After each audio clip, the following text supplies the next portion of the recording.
Whether it's in a boat, off a bridge, or on the bank, taking your kids fishing is a whale of a good time. I know whales aren't fish. Hey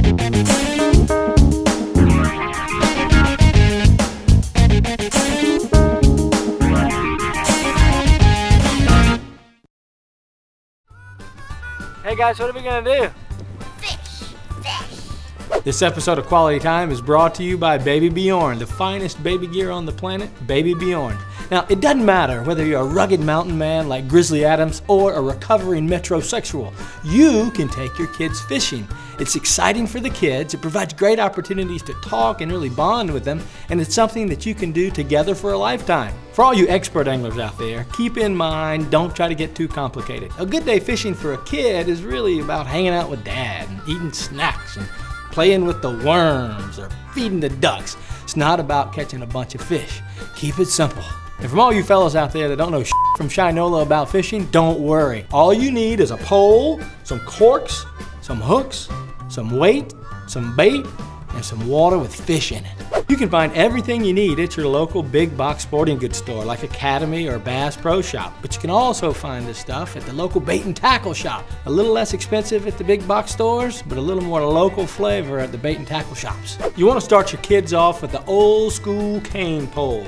Now these bad boys come pre-assembled. You've got your line, your hook, your cork, and your split shot. When they properly learn to hook a fish, they can graduate to this, the kid-size closed face rod and reel rig. But these aren't pre-assembled. You're gonna have to figure out how to put on the cork, the split shot, and the hook. And if you have kids that are really little and they're not ready for hooks, you can get one of these cute little casting rods. You have one. You have one. Good job, Ella, yay! Next, you're gonna need some bait. Worms work best. Fish love to eat them, and kids love to play with them. Now these are night crawlers, or earthworms. You can dig them up in your backyard, or you can pick a box up of them at the bait and tackle shop for about $3-4 bucks. If you're too scared to put a worm on a hook, you probably shouldn't be fishing. I'm just kidding, you can also use canned corn, but don't give your kids canned corn as a snack. Splurge, get some good snacks, some Pepsi Colas, maybe a can of sardines. Snacks are the best thing about fishing? Yeah. They're the most fun? Yeah. Now the last piece of this puzzle is finding your fishing hole. I don't care if you live in the inner city, in the middle of a desert, you can find a fishing hole to take your kids fishing. Look for natural lakes or man-made lakes. Rivers, some rivers run right down through cities. Neighborhood duck ponds. And if you've got a buddy with a boat, have him take you and your kids fishing.